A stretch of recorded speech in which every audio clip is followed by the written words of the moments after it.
tal? Buenas tardes a todos los que nos siguen allá en cámaras. Estamos transmitiendo para el canal Deus Bull, para todos los que nos hacen acto de presencia aquí en su Teatro Techelín.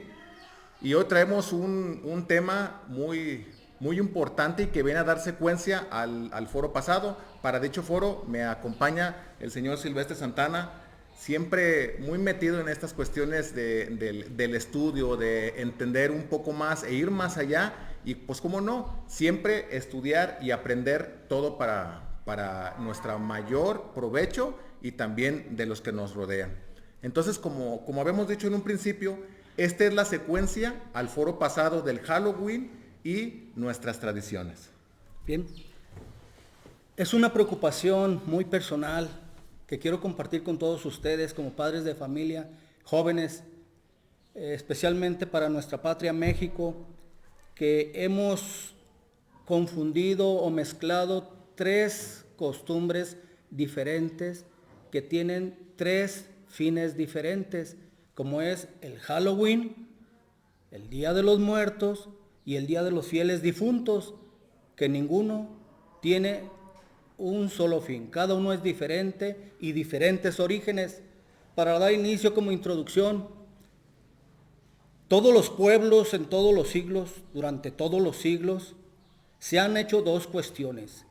¿Qué es la vida? ¿Qué es la muerte? A algunos pueblos les ha costado miles de años lograr descifrar esta incógnita y algunos todavía no la descifran. Se les ha complicado. Los primeros que van a aventurar son pueblos muy remotos, los egipcios, que le han rendido culto a sus muertos, sarcófagos, pirámides y una gran ceremonia para todos sus muertos. Los otros son los griegos, estas personas con un poquito más de visión, de inteligencia, por el cual, sin llegar a ofender a ningún pueblo o nación, han salido los grandes filósofos de la historia, pero no han logrado entender qué es la vida y qué es la muerte. Su imaginación, su fantasía, crear héroes y después dioses.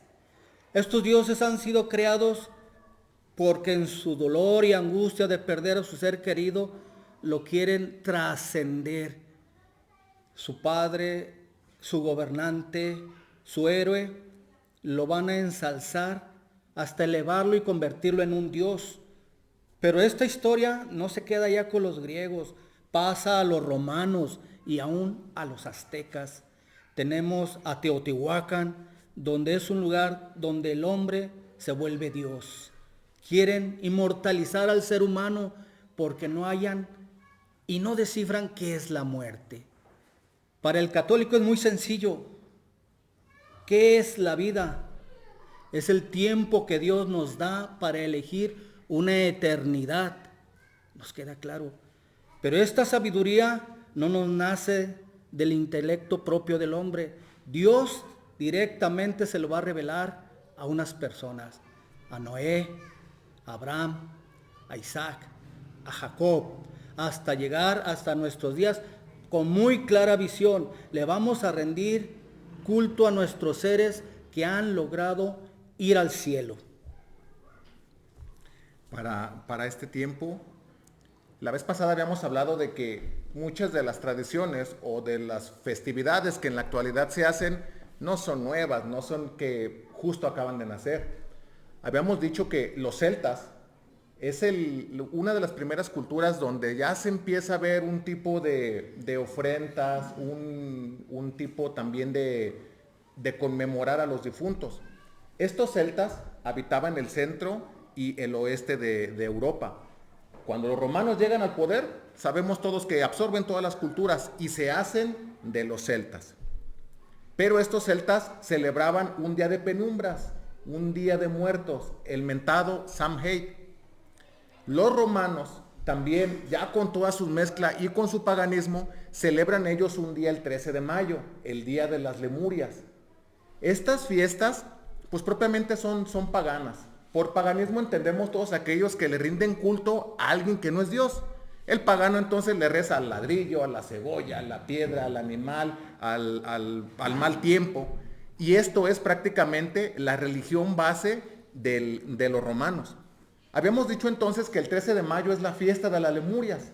Los romanos celebraban estas fiestas, pero fíjense qué curioso, consistían en 3 días. Y cada padre de familia, junto con su familia en su hogar, celebraba estas fiestas. El último día, el padre de familia salía con la mano levantada y mientras rezaba unas cosas. Y me dejó algo que me dejó pensando, pues según los escritos y las crónicas, el padre de familia salía con la mano extendida, con el meñique extendido y el dedo índice extendido. ¿Dónde hemos visto este símbolo nosotros? A ver. Entonces, los rockeros, todas las personas en la actualidad que hacen este mentado símbolo, ¿de dónde lo sacaron? ¿Quién se los dijo? ¿En qué foto lo vieron? Todavía no hay foto con los romanos y sin embargo aparece ya en nuestras culturas. Es ahí cuando la iglesia pone el Día de Todos los Santos el 13 de mayo. Hay una consagración del templo del Panteón Romano, que era un templo en donde los romanos propiamente tenían dedicados a todos sus dioses. La iglesia se da cuenta del mal, pone la festividad de Todos los Santos el 13 de mayo. De ahí, en el siglo IX, 500 años después, se da cuenta de que por allá en el norte de Europa aparece un pequeño grupo oculto de celtas que celebra el Samhain. A ver, ¿qué no habían desaparecido ya los celtas? ¿Qué están haciendo ahora perdidos en el norte de Europa? Bueno, entonces la iglesia, para contrarrestar esos maleficios, esos ritos, esas cosas ocultas que se hacían todavía con el paganismo, es que traslada al 1 de noviembre la festividad de Todos los Santos por ahí en el siglo IX. Y no hay un solo hombre que haya ido al cielo antes de la venida de nuestro Señor Jesucristo. No existe. ¿Cómo? Y Noé no se fue al cielo, sí, después de nuestro Señor Jesucristo, cuando descendió a los infiernos a sacar a los justos que esperaban su advenimiento. Y entonces, ¿qué pasó con todos los demás? Y entonces, ¿qué pasa con todas las culturas paganas? ¿Qué pasa con todos los difuntos? ¿Qué pasa con todos los muertos? Nadie va a entrar al cielo. Y esa es la diferencia, que se van a quedar enclavados porque no reciben la fe, la doctrina de Dios, estos pueblos, y les van a rendir un culto pagano, un culto sin Dios, un culto sin recibir un bautismo de la Iglesia Católica, el cual todavía va a permanecer en nuestros días y va a celebrar el Día de los Muertos, que consiste en que aquella gente que no tiene fe, que quedó fuera de la iglesia y que de algún modo quiere rendirle todavía culto a sus muertos, pues va a trascender su cultura pagana, pero se va a independizar y va a ser muy clara después de que Gregorio III va a constituir una fiesta para elevar o para engrandecer la honra a los mártires primeros de la persecución romana. Como fallece o se persigue a un cristiano y se le hace mártir, se le celebra con un día. Otro mártir, otro día, otro mártir, y vienen las persecuciones y son miles de santos, miles de mártires. Entonces ya no ajusta el año para cada día, hay que escoger un día para todos los mártires, para todos los santos que han sido canonizados de la iglesia. Y entonces hay un abismo de diferencia en celebrar a un difunto que no es católico, que no es religioso, que no recibe el bautismo, que no recibe la gracia, a uno que es fiel. Y entonces se celebra el Día de los Fieles Difuntos. Los fieles difuntos son los que se confiesan, comulgan, van a misa, públicamente expresan su creencia. No hay nada que ocultar. Esos son los fieles difuntos, por lo cual la iglesia tiene una enorme preocupación y va a decidir o permitir el señor obispo al sacerdote que está a su cargo que ofrezca 3 misas en un solo día. Un sacerdote no puede oficiar 3 misas en un día, pues ese día se le concede para que salga esa alma de penar y goce del cielo, porque está en estado de permanencia, en estado de tiempo para gozar del cielo, está en el purgatorio. Esos son los fieles difuntos. Oiga, pero qué egoísta la iglesia, no reza por los satánicos, por los masones, por los comunistas, por los judíos, luteranos, adventistas y pentecostales. No, la Iglesia Católica se preocupa por sus fieles difuntos. 1000 años después, entonces, se da cuenta la Iglesia de que aparecen pequeñas células de los celtas, de las antiguas creencias paganas y más aún ocultas y satánicas, y pone la festividad de todos los santos. Estos celtas, recordemos, estaban en el centro de Europa cuando aparentemente son erradicados de los romanos que los borran, bueno, vuelven a aparecer.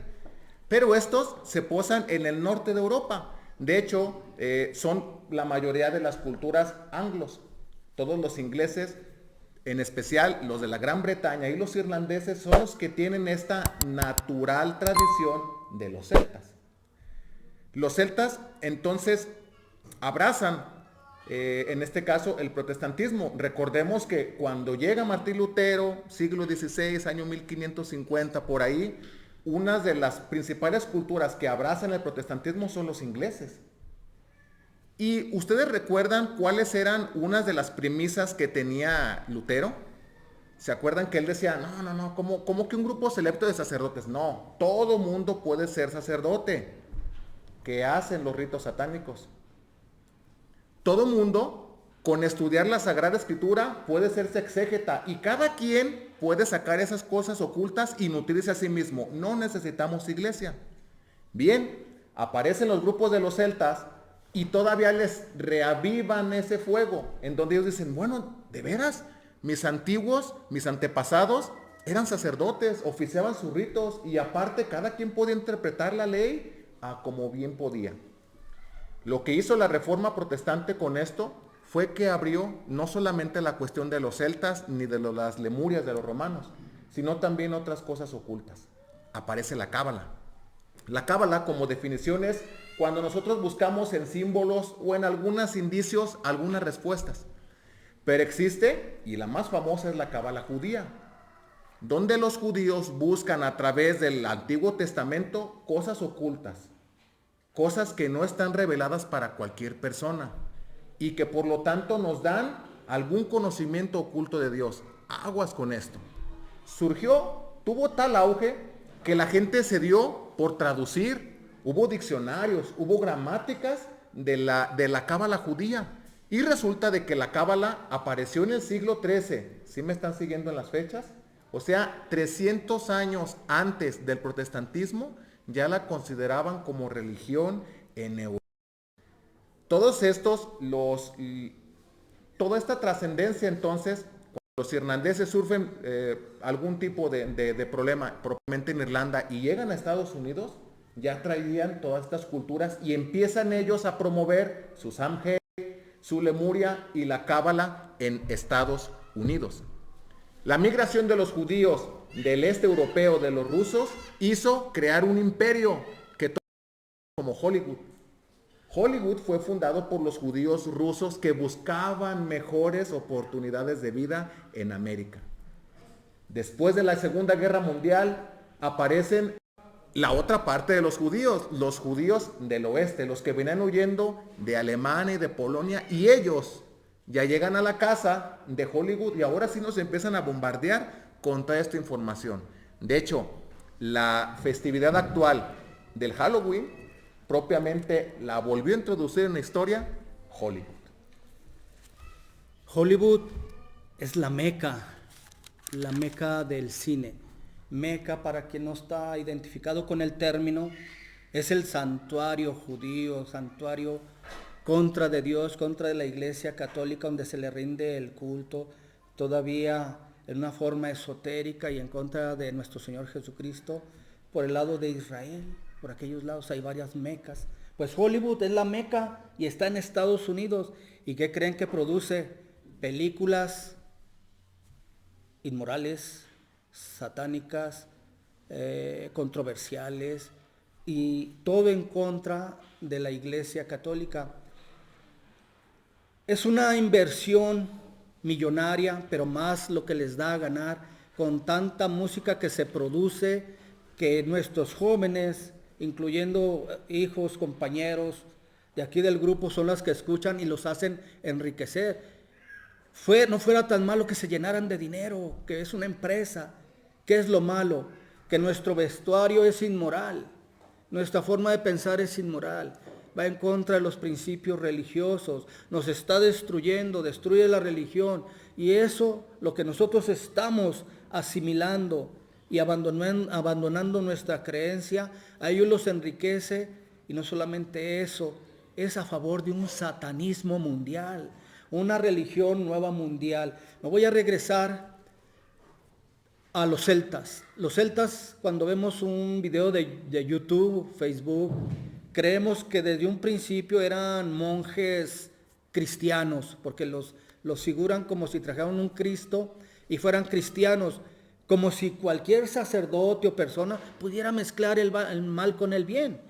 Como puede ser satánico y puede ser católico, puede ser inmoral, puede estar en contra de Dios y seguir las fiestas de Hollywood, puede seguir el Halloween, puede seguir... No es así, no es así. También están en un error el hecho de pensar que esos monjes celtas eran católicos. Nomás para que quede claro, los celtas empezaron por el año 700 antes de nuestro Señor Jesucristo y fueron conquistados por los romanos, que adquirieron sus costumbres.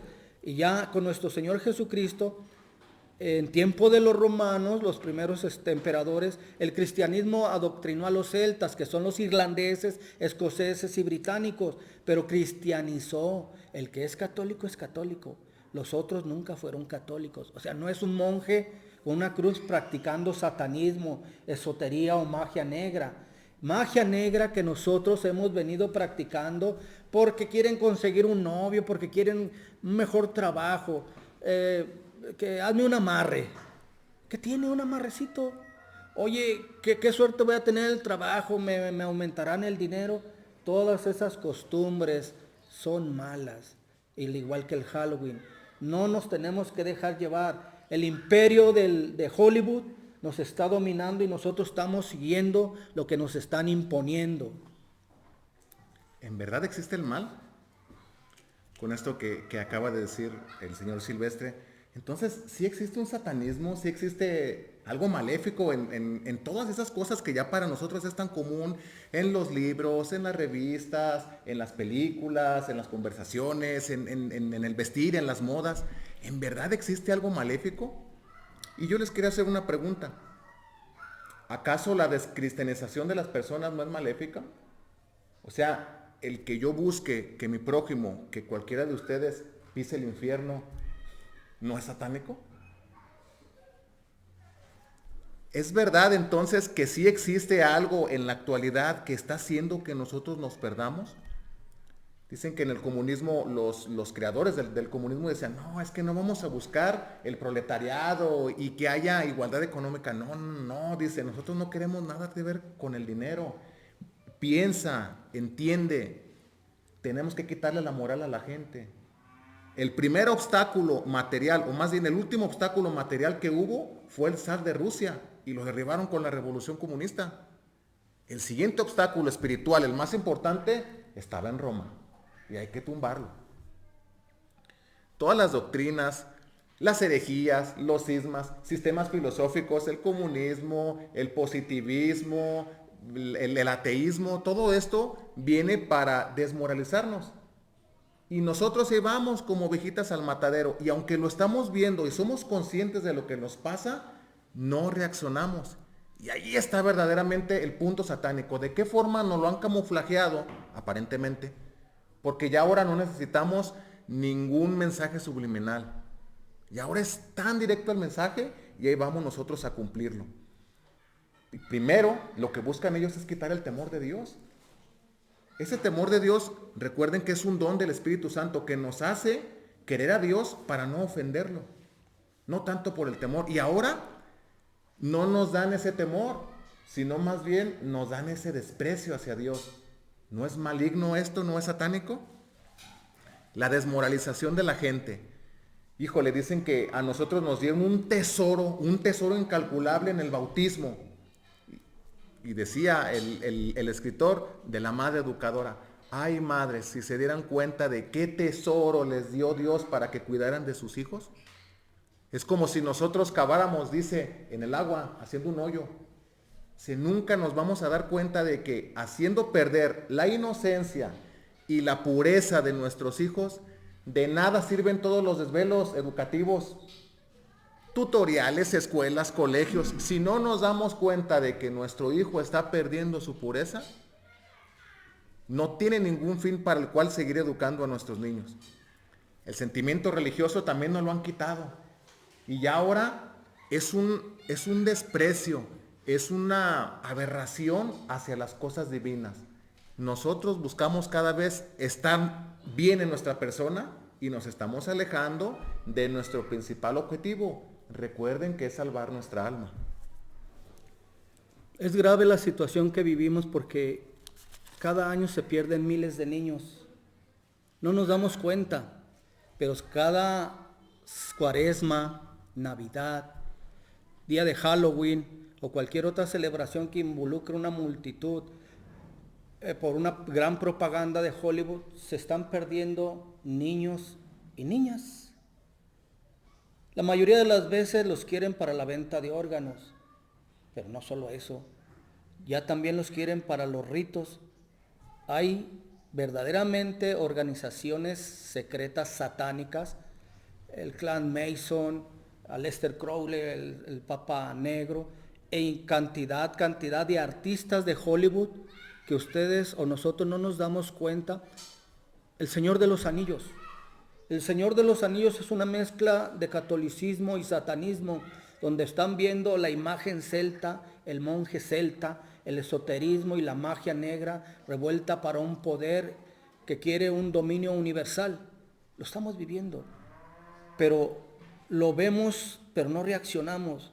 Nuestra reacción ya debe de ser muy formal. El trabajo de un padre no termina con que el padre sea buena gente. Se confiesa, comulga, viene a misa, reza, hace sacrificios. La parte consecuente es la educación de los hijos. Yo me salvo como papá y soy buena gente, pero mi hijo, tu hijo, el hijo, es la otra parte que tenemos que trabajar y rescatar de esta situación que sí se está viviendo. Ahora, ¿necesitamos que secuestren a nuestros hijos para estar tristes o mortificados? ¿No nos daría preocupación verlos en una mala situación, perdidos en algún vicio o en una mala organización, secta, o participando en algún homicidio? Decía un compañero, truco o travesura. Hoy en día es tu celular o te mato. Y es común en la calle. ¿Qué necesitamos? Poner cartas en el asunto. Necesitamos leer a conciencia. A conciencia significa informarnos realmente del problema. Si ya entendemos o entendimos que donde hay masonería hay judaísmo, que donde hay judaísmo hay enemigos de Dios y se mueve por medio de un satanismo, porque es la cara visible del judío odiar a nuestro Señor, ¿por qué no empezar a trabajar con formalidad, de menos leyendo y cambiando nuestro estilo como jóvenes y con responsabilidad los padres de familia, que cada quien tomemos cartas en el asunto? Monseñor comenta mucho, dice mucho esta frase, ¿no? Que nos han metido un gol. Se habla mucho de un puritanismo, en donde no busques querer llegar hasta el límite de las leyes. Me recuerdo que el jueves santo, en el primer nocturno de Maitines, la primera antífona canta: Celos domus tuae, comeditme. El celo de tu casa me consume. ¿En qué momento, pues, es puritanismo y en qué momento es un celo santo el que nos busca en verdad no dejarnos arrastrar de todos estos enemigos que dale y dale hasta que no nos sean perdidos? Las modas tan de moda están que no hay ninguno de nosotros que no comulgue en un partido de fútbol, que no asista a una celebración como nos pide el protocolo actual, que no nos cortemos el pelo de alguna forma.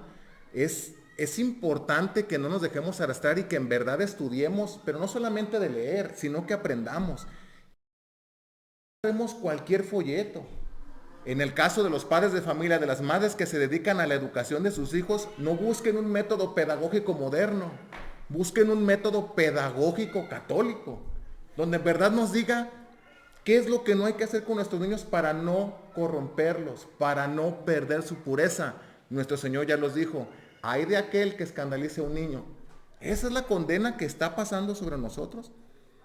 Por ejemplo, muchos de nosotros asistimos al foro pasado del Halloween y las tradiciones. Y sin el afán de ofender a nadie, yo vi publicaciones en el Face donde varias personas que asistieron a este foro asistieron a una celebración de Halloween disfrazados. Bueno, entonces, ¿no entendimos el mensaje? ¿Es solamente una plática de amigos? ¿Es una charla? Definitivamente no. ¿Cuántas veces nos ha llamado la atención su excelencia en la forma correcta de asistir al santo sacrificio de la misa? Todavía a los jovencitos, a los jóvenes, a los varones, se les tiene que corregir por su vestido, por su postura, por su pelo corto. A las señoritas todavía decirles de qué forma debe de ir su falda, que no asistan sin manga al templo. Y los padres de familia que vemos esto en el templo, ¿no nos damos cuenta? O al contrario, les aplaudimos a nuestros niños, a nuestros hijos, a nuestros jóvenes que ya generan y que sin embargo viven en casa. ¿Hasta qué momento va a ser pues ya propiamente el tiempo de salir adelante? Y de toda esa información que nos están dando, igual, hay muchos lugares donde preguntar, tenemos una lumbrera en estas cuestiones, ¿por qué no preguntar de todas estas cosas que nos siguen aquejando? Parece que las pláticas y las conferencias que se han impartido no tienen ninguna hilación. Se habló de los valores en general, de los valores que los padres tienen que enseñar a sus hijos, donde la música sensual, ¿cómo nos perjudica? Aparentemente no hay hilación. ¿Cómo no? Si hay hilación, porque tiene que llegar ese punto en el que nosotros nos corrijamos y que veamos, señores, que prácticamente estamos en la olla, estamos en el hoyo y no nos estamos dando cuenta de lo que estamos perdiendo. Ya con esto termino. Dicen que la pureza, ¿cuándo se ha ido a decir que la pureza es nociva para la salud? Nunca. Y sin embargo es más terrible la actitud de los padres. Es como si fuera una llaga que ya está congregando nuestra sociedad. Agradezco la presencia del señor Silvestre Santana. Esperamos a todos aquellos que nos están viendo allá a través de la pantalla y los que estamos aquí en el auditorio, que tomemos cartas en el asunto. Y ya con esto termino. Buscando la definición del cine en un catecismo. ¿Qué tiene que estar haciendo el cine en el catecismo? Bueno, pérdida de la pureza.